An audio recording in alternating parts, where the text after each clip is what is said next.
السلام عليكم، عاملين ايه؟ يا رب تكونوا بخير. صباح الخير على احلى اخوات في الدنيا. النهارده هنعمل حاجه كده جميله جدا ولادنا كلنا يحبوها.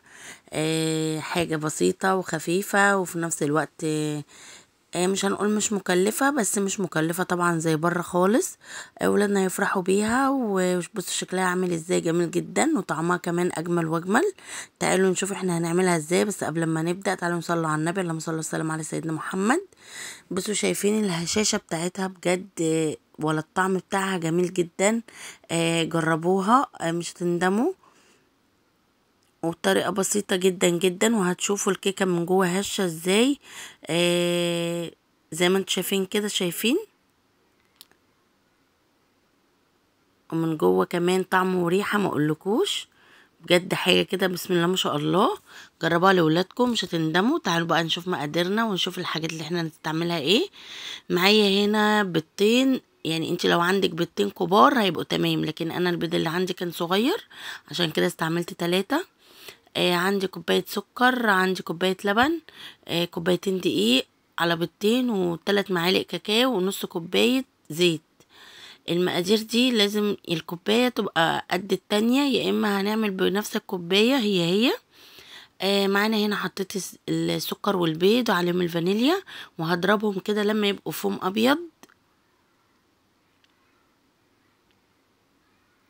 عندك المضرب ده ماشي، عندك الخلاط ماشي، ما عندكيش لا ده ولا ده، بمضرب البيض العادي اليدوي. حطيت هنا اللبن معايا وهحاول ادوبهم حلو قوي، وحطيت الزيت كمان. في الوقت ده انا كنت طبعا مشغله الفرن بس على البطيء. حطيت هنا ذره ملح معايا، وحطيت هنا برضو غطا بس كده خل، مش هنقول معلقه ولا معلقتين، هو غطا واحد. كنت هنا نخله الدقيق بتاعه على الكاكاو، لازم ادخل فيه الهواء كده عشان تبقى الكيكه هشه. وحطيت عليه كيس البيكنج باودر، وضفته كده واحده واحده. الضرب برضو ما يكونش كتير قوي عشان ما يهبط لناش الكيكه. هو بس يا دوب احنا بندخل الدقيق والمكونات الجافه في المكونات السايله على قد ما هما بس يمتزجوا كده. حسيتوا بقى ان العجينه تخينه شويه، حاولوا تزودوها بحبه ميه. حسيتوا ان هي خفيفه شويه، زودوها بمعلقتين دقيق. لازم يبقى القوام مظبوط. بصوا زي ما انتم شايفين بالطريقه دي كده. كنت محضره معايا هنا صينيه الكب كيك، وحطيت فيها الورق ده ورق زبدة، يعني مش بيلزق في الكيك خالص. ما تحاولوش تحطوا العجين على الصينية على طول، هتلزق منكو لو نوعيتها مش كويسة. لكن الورق ده بصراحة بيسهل علينا كتير جدا. ما تملوش الكيك. انا بصراحة الصينية دي كانت اتملت معايا شوية، يعني الكمية زادت شوية، عشان كده هي زادت عن حجم الكب كيك. لكن انتوا حاولوا تخلوا تلتين بس الورقة، والتلت الباقي فاضي كده. انا كنت مسخنة الفرن بقى هدخلها عليها. وكده بعد ما طلعت من الفرن واستوت بسم الله ما شاء الله، ما خدتش وقت معايا، وهشة وجميلة جدا. بس زي ما قلت لكم، هي بس طلعت شوية عن الورقة لان انا كنت مزودة فيها كمية العجين شوية. انتوا بقى حاولوا تخلوا التلتين كيك والتلت فاضي، عشان لما تعلى يبقى ما تطلعش بره الورقه وتبقى كويسه معاكم. بس هي برضو بس شايفين بجد، انا عجبتني جدا جدا بصراحه. يا ريت تجربوا الطريقه دي. بدات بعد كده ان انا اخرم معايا الكيكه باي حاجه. عندك الخرامه بتاعه التفاح ماشي، عندك السكينه مش هتقول لا، بس الحاجه اللي انتوا تطلعوها تحطوها عليها تاني عشان ما توشي معاكم والمقاسات تبقى زي بعض. جبت هنا بقى هعمل معايا صوص الشوكولاته، وانا عملته معاكم قبل كده. بس ده انا تخنته معايا شويه. المقادير طبعا كل حاجه قد بعضها. حطيت كوبايه لبن، بس انا ما حطيتش كوبايه كامله بصراحه. حطيت نص كوبايه لبن، نص كوبايه كاكاو، نص كوبايه سكر، نص كوبايه زيت. والزيت ما يكونش ليه ريحه، حتى لو بتاع تومين مش هيقول لا. اهم حاجه ما يبقاش ليه ريحه. وتنزلوا بقى بالزيت. حطيت الثلاث حاجات على بعض. والحاجة الرابعة اللي هي الزيت هنزل بيها سرسوب، مش هينفع ان انا احطها مرة واحدة عشان الصوص معايا يتقل كده ويبقى كريمي ويبقى جميل جدا. شايفين الكاكاو لما بجد بتبقى خامته نظيفة، بيطلع لنا صوص شوكولاتة بجد في منتهى الجمال، وطعمه كمان اكنكم بتاكلوا شوكولاتة بالظبط. شايفين الصوص بتاعي تخن ازاي، واللمعة بتاعته جميلة جدا جدا. خلاص كده هشيله بقى في التلاجة. وبعد كده هعمل بقى معايا هنا الكريمة. جبت هنا كريم شانتيه ومعايا هنا المية. جبت هنا كوباية الا ربع كريم شانتيه وعليهم كوباية كاملة مية، وهحتاج تاني بس انا محبتش ازودهم على طول. يعني كوباية الكريم شانتيه بتاخد كوباية ونص مية او على حسب الكريمة اللي انت جايباها. جبت طبعا من غير سكر، حطيت عليه حوالي 50 جرام كده سكر، ما حلتوش قوي. عشان احنا بطبيعتنا مش بنحب الحاجة مسكرة قوي. طبعا الكريم شانتيه برضو على حسب خامته، انا جايبة خامة المتحدة. الخامة دي جميلة جدا جدا، وبتدي كمان كمية اوفر من اللي بره. ما تحاولوش تجيبوه بالسكر بتاعه، حاولوا تجيبوه من غير سكر، وانتوا حطوا السكر في البيت، لان بجد اللي بيبقى بالسكر ده انتوا اكنكم بتشتروا سكر مطحون، مش اكنكم بتشتروا كريمة. فالافضل ان انتوا تجيبوا الكريمه اللي من غير سكر خالص.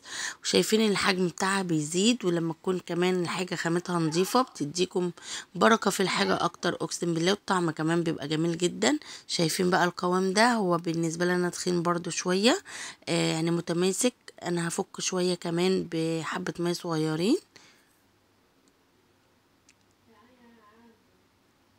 هبتدي بقى كده، خلاص القوام بتاعه تمام وجميل جدا، بسم الله ما شاء الله. شايفين؟ هبتدي بقى كده اقسمه على جزئين. تعرفوا ان قوام مظبوط ازاي؟ بصوا لما انتوا تحطوه كده في معلقه وما ينزلش منها، ويبقى الفوم بتاعه جامد كده وحلو. جبت هنا معلقتين كاكاو وحطيتهم بقى على الجزء التاني، عشان انا حابه ان انا اعمل كريمه بطعم الكاكاو او بطعم الشوكولاته، بتدي طعم جميل جدا بجد. جبت هنا بقى الكريمه حطيتها في القراطيس بتاعتي، والصوص الشوكولاته حطيتها برضو في القراطيس بتاعي. وجبت الكيك هنا اللي انا مفرغاه وسايبه الغطا برضو عليه زي ما هو، ما شلتهوش. هبتدي اشيل واحده واحده واحشي الكب كيك في النص كده، جزء بالكريمه وجزء بصوص الشوكولاته. بجد الحشوه دي كمان بتديله طعم جميل جدا جدا. انا بالنسبه لي كان الافضل ليا انا اللي هو بصوص الشوكولاته، بجد خلى حته الكيكه غنيه جدا، وطعمها كمان جميل قوي قوي قوي. لكن اللي بيحب الكريمه برضو، انا بحب الكريمه بس انا بفضل طبعا الكاكاو اكتر، الصوص الشوكولاته قصدي. لكن اللي بيحب الكريمة برضو بتدي طعم جميل جدا. هبتدي بقى احشي الكمية كلها. انا كنت حاطة حبة كمان في الفرن بيستوي معايا، بس انا قلت ايه اخلص كده اللي برد معايا، عشان يبقى كده انا خلصته كله في وقت واحد. طبعا ما ينفعش نحشي الكيك وهو سخن، لازم يبرد معايا، ونحط الحاجة في التلاجة تجمد معانا شوية برضو، عشان تديلنا نتيجة كويسة جدا. طريقته سهلة قوي قوي، ما تكسليش، حاولي تعملي لولادك. ممكن تقدمي كده بس من غير اي حاجة توديه لولادك في المدرسة. ممكن تزيني لهم زي ما انا بعمل كده، هم اولادنا بيحبوا بالطريقة دي. زي ما انتوا عارفين بقى الاطفال بتحب الشوكولاتات والكريمة والحاجات الكريسبي اللي بتبقى من فوق. حاولوا تفرحوهم بأقل حاجة، والله يعني أطفالنا دول بيفرحوا بأقل حاجة، وخصوصا لما تكون معمولة في البيت بيحبوا يتابعونا كده واحنا بنعملها واحدة واحدة. أي نعم بيطلعوا عنينا وما بيخلوناش نعمل حاجة كده واحنا مرتاحين، بس حاولي لو هتعملي حاجة زي كده اعمليها الصبح بدري، أو هم نايمين، أو هم في المدرسة، أو بالليل بعد ما يناموا تجهزيها من بالليل. الصبح كده يلاقوها جاهزة وياكلوها بألف هنا وشفا. جبت هنا معايا صوص الشوكولاتة وجبته كده وبدأت أزين بيه فوق الكريمة. بجد طعمه جميل جدا جدا، والقوام بتاعه جميل وملمسه ناعم وبيلمع وجميل قوي. بدأت كده ان انا ازين بيه، طبعا التزيين ده زي ما انتي عايزة وعلى حسب كل واحد وذوقه. بدأت اجيب بقى الشوكولاتة الكريسبي الصغيرة دي، جميلة جدا برضو، بتدي شكل حلو قوي وطعمها حلو قوي. طبعا حابة تزيني اي حاجة من عندك في البيت. عندك كمان الحاجات اللي هي الشوكولاتات الصغننة، عندك بوريو، عندك اي حاجة تضيفها من فوق، طبعا هتدي طعم جميل جدا. هنا كنت خلصت الجزء اللي هو بالكريمة الشوكولاتة. هزين بقى معاكم برضو بالكريمة البيضة، بس انا حبيت اوريكم كده الحشو من جوه بيبقى عامل ازاي. تشيلوا بقى الورقة بتاعت الكب كيك وتقسموا كده الواحدة بالنص، هتلاقوا الحشوة من جوه كده، بجد طعمها غني جدا جدا وطعمها جميل جدا. انا بصراحه ما قدرتش امسك نفسي وانا بعملها، انا اكلت واحده كده على الماشي. شايفين الحشو بجد بيفرق طبعا في الطعم، او زي ما انتم شايفين كده صوص تقيل مش خفيف، يعني اكنكم بتاكلوا شوكولاته بالظبط. واللي بالكريمه كمان كان طعمها جميل جدا جدا، انا ولادي حبوه قوي. جربوه مش هتندموا بجد، الطريقه دي وطريقه بسيطه وخفيفه، مش بياخد وقت خالص في السوى، وفي نفس الوقت موفر عن بره طبعا. بره بتعمل الحاجات دي غالية جدا دلوقتي، لكن دي احنا نعملها في البيت وبتمن رخيص. وهنشجع ولادنا كمان ان هم ياكلوا كل حاجة في البيت، ما يحاولوش ياكلوا حاجة من بره. شايفين انا طبعا مش ماسكه نفسي وعماله اكل فيه من حلاوته وطعامته. هنا بقى كنت خلصت كل الكمية، بدأت ان انا ازين بقى بالكريمة البيضة، وعندي كده حبة حاجات كده اللي هي النجوم والحاجات دي. اي حاجة عندك مش هتقول لا ما عندكيش، اعملوا بقى المثلثات صوص الشوكولاتة على الكريمة برضه هتدي منظر حلو قوي. لو انت ما عندكيش حاجة كله هينفع، مفيش حاجة هتقول لأ. أهم حاجة نعمل حاجة لولادنا، ربنا يبارك فينا وفي ولادنا يا رب. وأشوفكم في فيديو جديد إن شاء الله. ما تنسوش اللايك والشير والاشتراك.